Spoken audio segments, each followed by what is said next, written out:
of law firms can get to $250,000 a year just by diving in and doing the work. But getting from $250K a year to $500K, that's a big step. Now it's an amazing one, but it's also one where you start to have more money, more problems. We talk a lot here about opening your law firm. Today we're going to talk about scaling it. I'm Darcel Lobo, a solo attorney who teaches you how to open and build a successful law firm. Today we're going to cover what changes when going from $250 to $500K, the biggest bottlenecks you're going to have in your law firm, the uncomfortable growing pains that people don't really talk about and aren't transparent about, and then how we're going to get you to $500K. Let's go. Now we're going to start off things strong with stopping you from trying to do everything. At $250K, most solo lawyers are still the intake person, the attorney, the admin, the marketer, the manager, all in one. But here's the thing. Being involved in every step is going to cap your growth. You may be at around 250, and maybe you have been for the past 1, 2, 3 years and are having a problem surpassing that and getting past that point. You're probably stuck here.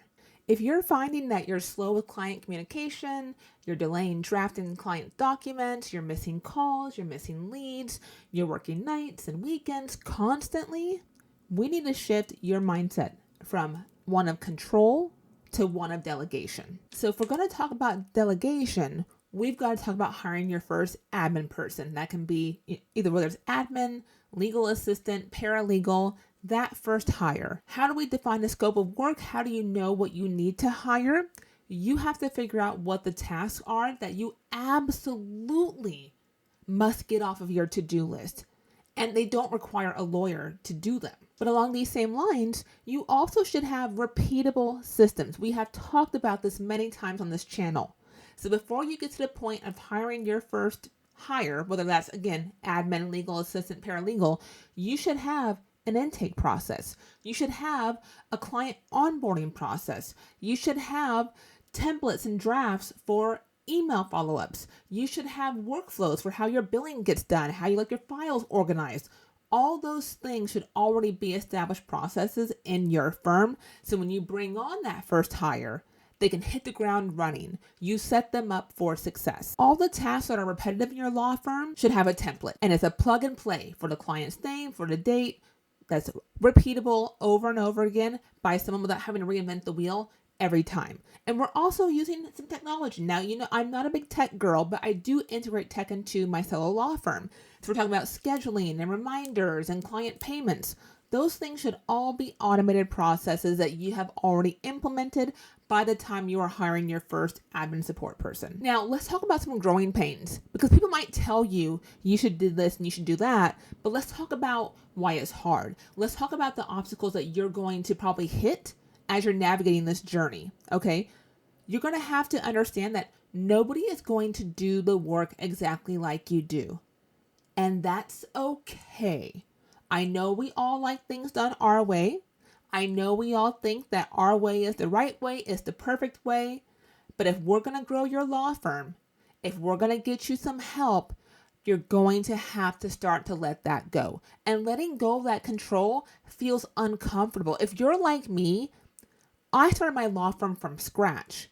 Dow Law Firm, my law firm, did not exist. It was an idea in my head that I created and turned. Now I'm 10 years into being a solo, into this thriving law firm. And giving up control over something that I created is hard, but it's the only way that I can grow my law firm and to scale. Now you also need to watch out, because when you start to hit the $500K annual revenue number, you might be inclined to think, oh, I need 2 people, I need 3 people on the team of my law firm. Be very cautious. Having to pay multiple W-2 employees, or even if they're independent contractors, that adds up very quickly. So we have to make sure that we are balancing the actual needs of your law firm at this point, ensuring that they are covering the costs of themselves, their share of overhead, and then some profit for the law firm. Because this is the biggest problem I see with law firms that are at or around that $500K revenue figure.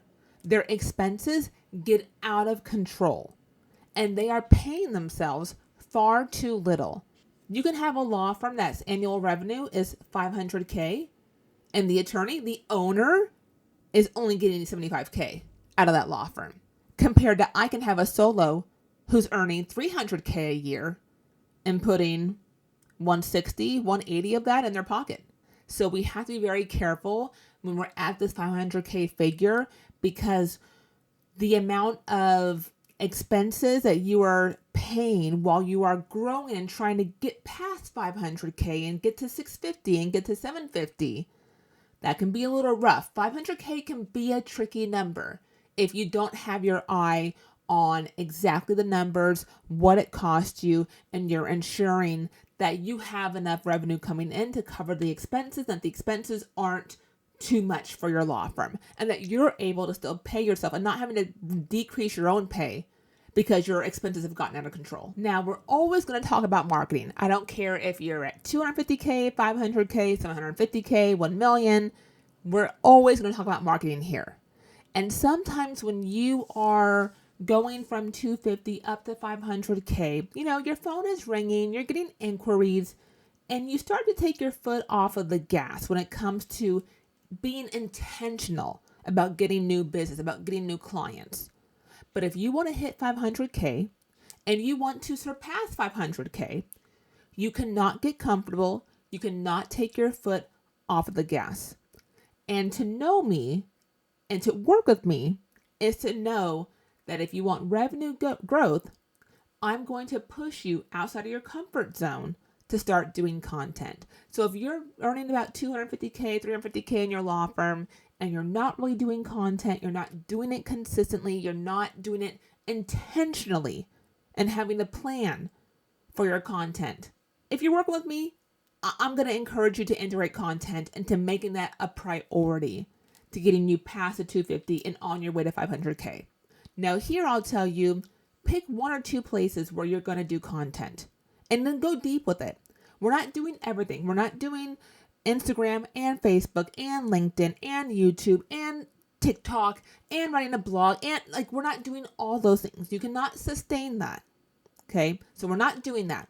We're picking 1 or 2 and then diving deep with it. So maybe it is YouTube. Maybe it is Facebook. Maybe it's your Google My Business profile, because you can post on there as well. Maybe it's your email list. Maybe you have one and you need to dust it off because you're not emailing them. Or maybe you haven't started one, but you think you want to. Maybe you haven't been great about growing your referral partners and your network. Maybe you have some good referral partners, but you're not continuing to grow it and expand it. So let's identify 1 or 2 things that you need to do to get your firm to that 500K and then past the 500K revenue for your firm. And as you do this, as you are implementing your marketing plan, you have to ensure you are tracking where your leads come from. Because how are you going to know what's working and what's not working? Don't spend all your time posting on Instagram if you're not getting clients there. Not all your clients are coming from Facebook. Don't waste your time posting on TikTok when your clients are coming from LinkedIn. I don't know. It depends on what your practice area is. It's going to define where your clients probably are and where you should show up. But wherever that is, you need to track the lead so you know that and you can follow where the clients are coming from. Like, oh, I got a lot of inquiries from this blog post I wrote, or I got a lot of traction from, this YouTube video I did. Whatever is working is where we need to double down. And then you also have to be real specific about what your goals are. Your revenue goal can't be, I want to make more money. That's not helpful to anyone. Okay, and that's not how you're going to lead your law firm to hitting that 500K number. So maybe you've hit 250 in your law firm and your next goal is to hit 350 a year. Okay, that means 30 grand a month, roughly on average. How many new clients do you need to be signing up every month to hit 30K a month? How many consultations? Let's go back a step further. How many consultations do you need to have to get that number of paying clients to hit that 30K a month? And along these same lines, we talked about in the last tip about your expenses and overhead. What does it cost you to run your law firm? Do you actually know what that number is? If you don't know, you need to pause the video here and figure out what it's costing you to run your law firm. Reviewing your P&Ls, reviewing bank statements. You need to know what that number is. Too many attorneys bury their head in the sand and just try to make more money, more money, more money. But that's not a strategy. That's not a plan. That's not you being intentional about growing the firm. And we talked about in the last tip about hiring your first person or hiring a second person onto the firm and ensuring we have enough revenue coming in to cover that expense. Now, I like to see my law firm owners 3x what their staff cost. So whatever you are paying your staff, if they are doing billable work, that billable rate should be 3x what you're paying them. So if you're paying them $50 an hour, you should be billing them at $150 an hour. And I say 3x because 1/3 is going to be covering their costs, right? 1/3 is going to be their share of overhead for software or office space, their laptop, whatever overhead you have with that added support person. And then 1/3 should be profit for the law firm. Okay, and if you're still here, then you probably have a solo law firm and you're working on the growth in your law firm. But it's also important that we don't forget the basics of having a strong law firm. So you want to make sure you get my free guide on the 7 mistakes that law firm owners make and how to avoid them. I'll have a link for you below, and we're going to continue on. Okay, our next tip is a question for you. Are you undercharging? Most lawyers at $250K in their solo law firm, at this stage, they're underpricing because they have fear about losing clients. They feel bad about charging clients, and they end up undercutting themselves. But underpricing your services, that creates overworking for you, and that's not what you want. That is not why you went solo. And let's just talk a little bit about what I would call a hidden cost of having a client who, you're reducing your fees for, who's looking for the cheapest attorney in town. You do know the 80-20 rule, right? We've talked about this here. 20% of your clients probably are giving you about 80% of the headaches that you have right now. And imagine that space you can create for more, better quality clients if you got rid of that 20%, or better yet, if you didn't even take on that 20% in the first place. Now, for my lawyers who are hourly, I would highly encourage you to revisit going flat fee. You may have thought about it. You may have maybe tried it. It didn't really work for you. You don't think it'll work in your practice area. Now, there can be some practice types where okay, I'll concede that maybe hourly is a better fit. But for a lot of you, flat fees would serve you and your firm and your clients so much better. Because tying your fee to your time is not the ideal way to go if you are a solo. You are the only attorney. You only have so many hours per day, so many hours per week that you can spend on billable work. Because again, I've told you before, lawyering is the smallest part of my day. I am very busy doing everything else that comes with running my law firm. Lawyering, smallest part. So if my firm's revenue is directly tied to how many hours I'm billing a week, that doesn't work. The math doesn't math. It's not working out. Flat fees stops you from tying your earnings to your time. And instead, it ties your earnings to the value that you provide to your clients. So let's talk about the strategies to getting you to 500K. Let's talk about your rates, whether you're hourly or whether you're flat fee. When is the last time you raised your rates? You should be reviewing and increasing your fees annually. Yes, every year. Because I promise you, it costs you more to run your firm this year in 2026 than it did last year in 2025. You also need to make sure that, especially if you're going flat fee, that you're packaging your services more clearly and that you're ensuring that the scope of your flat fees are clear. And if a client wants more or needs more beyond that scope, you are charging an additional flat fee. That should be in your engagement agreement, and you have to be following and honoring your own policy. So if your engagement agreement says anything beyond this scope is an additional flat fee, and the client asks you in the middle of a presentation to do some more work, you're not just taking it on and doing it. You're going to have a conversation about what it's going to cost for that additional work before you start to do it. And I also need you to move away from these unnecessary discounts. Stop cutting your invoice down before you even send the invoice to your client. You did the work, right? The client got value from your work, right? Stop selling yourself short. Stop taking money out of your own pocket. You don't need to feel bad about your invoice or your bill if you did the work and it was for the client and they benefited from it. No need to feel bad. And here's a big growing pain for lawyers when they're increasing their fees is that some clients are going to say no. And that's okay. And I think the growing pain here is knowing that it's okay. And that's going to be okay for you and it'll be okay for that client. They will find another attorney that's better suited for them. Okay.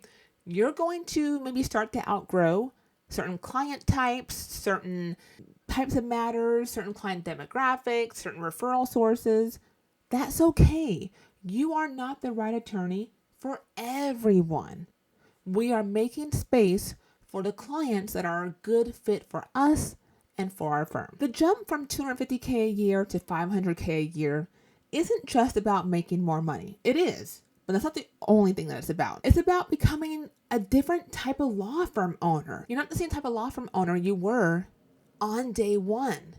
Now, at this point on this journey, as far as where you are in your law firm, we are tightening up our systems, we're delegating to staff, we're improving our marketing, we're improving your leadership. The type of law firm owner you are becoming is continuing to evolve and to grow as you are hitting 500K and then beyond.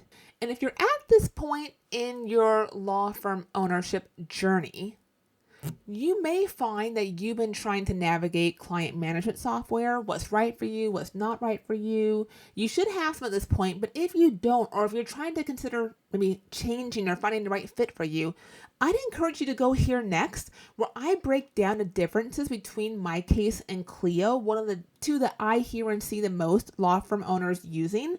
So go over there. I kind of give you a really good detailed breakdown of the two options. We talk pricing, we talk features, pros and cons. So hop over there and I'll see you in the next one.